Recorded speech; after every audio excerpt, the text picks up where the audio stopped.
Le mardi 14 mars se déroulait l'exercice national de sécurité civile du centre nucléaire de production d'électricité de Flamanville. Plusieurs dispositifs ont été mis en place pour la population. Nous avons notamment recueilli le témoignage de la directrice de l'école Jules Ferry, dans laquelle une opération de confinement a été réalisée. On avait prévu qu'il y avait un exercice aujourd'hui.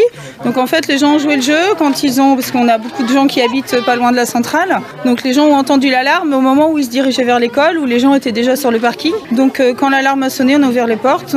Au lieu de les accueillir dans la cour, donc nous on accueille à l'intérieur du bâtiment le matin, donc ils sont rentrés directement dans les classes. On a fait presser un petit peu les gens, voilà, parce qu'on habite ici, donc il faut aussi pouvoir que les gens réagissent et jouent le jeu. Les élémentaires qui rentrent habituellement, qui sont accueillis dans la cour, ont été accueillis. Les maîtresses sont rentrées directement. Il y a juste une maîtresse qui est restée à l'entrée du préau pour être visible. Et les enfants étaient directement mis dans les classes. Ils sont mis à l'abri habituellement. Donc nous, on ouvre à 8h35. On fait l'accueil des élèves à 8h35. On a entendu l'alarme. Les premiers parents étaient à la porte, donc il devait être 8h34 ou 33. Et on n'avait pas d'élèves dans les classes. Donc c'est un petit peu dommage parce qu'on ne connaît pas l'efficacité de l'alarme quand on a des élèves dans la classe. On n'est pas très loin, donc on sait qu'il faut prêter l'oreille.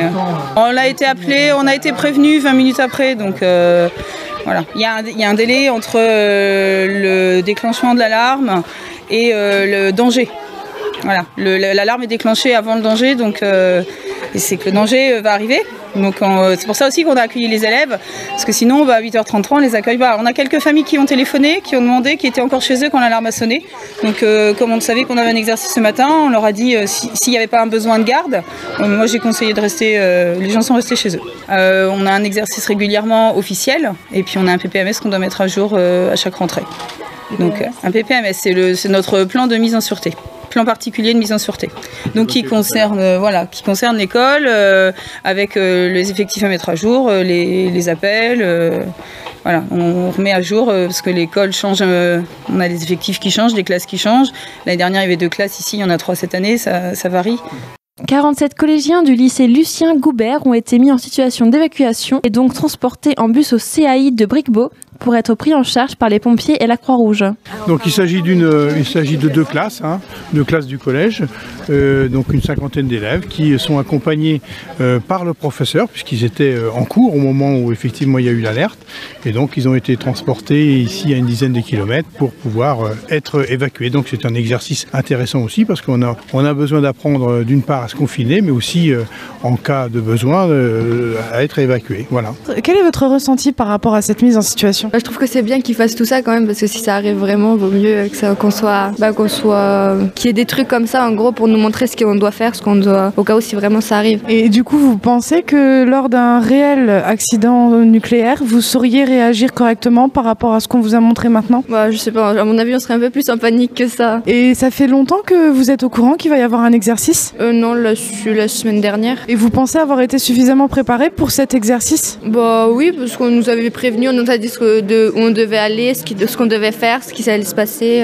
Est-ce que tu penses que cet exercice de mise en situation te sera utile lors d'un vrai accident nucléaire, selon toi ?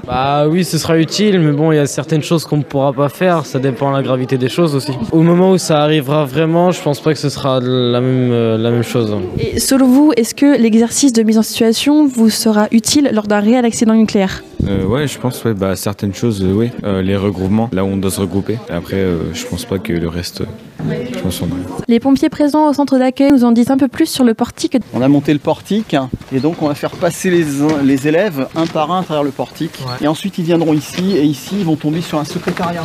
L'avantage du portique, c'est que les personnes se mettent juste à l'intérieur et puis on regarde un certain nombre de choses. On a un certain passage et après les gens sortent. Didier Maignan de la Croix-Rouge, délégation territoriale de la Manche, directeur des opérations aujourd'hui, et Nicole Leslan, présidente de la délégation de la Manche, répondent à nos questions. Donc, quels ont été les dispositifs mis en place pour les élèves du collège ? Alors nous avons mis en place justement un centre d'accueil des appliqués. C'est un système qui nous permet donc de réconforter les gens en leur offrant du café, gâteau, des boissons chaudes, des boissons froides. Notre système de centre d'accueil des impliqués nous permet d'accueillir 500 personnes. Hein, donc c'est-à-dire qu'une mairie met à disposition donc une salle des fêtes, une salle communale, comme c'est le cas aujourd'hui. Et nous, à l'intérieur, nous amenons donc le nécessaire avec en personnel et en matériel. Est-ce que ce dispositif est mis en place dans chaque mairie lors d'un accident nucléaire? Il peut être mis en place, oui, dans chaque commune, il peut être mis en place. C'est sur demande de la préfecture, puisque nous sommes, nous, auxiliaires des pouvoirs publics. Hein.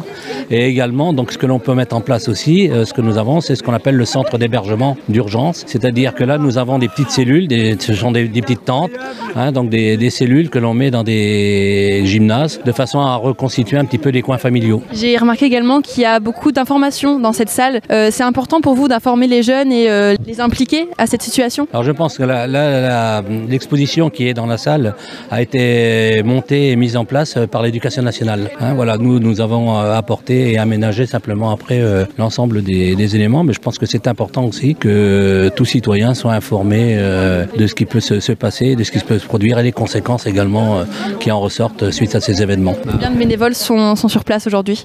Sont sur place, il y a 14 bénévoles, mais il faut savoir qu'on a fait appel, il y a quand même 45 bénévoles qui se sont portés, candidats pour venir aujourd'hui, et à savoir que si on avait eu besoin, on sait qu'on aurait pu faire encore beaucoup plus, il y a beaucoup plus de personnes qui seraient venues, et on n'hésite pas non plus à faire appel à la région, donc il y a vraiment tous les départements qui font partie maintenant de la région Normandie, à savoir Seine-Maritime, l'Eure, Calvados, la Manche et l'Orne, où les gens sont prêts à venir, on est tous solidaires et on vient tous quand il y a besoin, tout le monde est prêt à venir se soutenir, tout le monde est opérationnel. Donc c'est important pour les employés de la centrale nucléaire de se préparer, pour les habitants, mais également pour la Croix-Rouge, j'imagine, de se préparer à ce genre d'accident? Tout à fait, mais c'est important pour tout citoyen, hein, de toute façon pour tout le monde.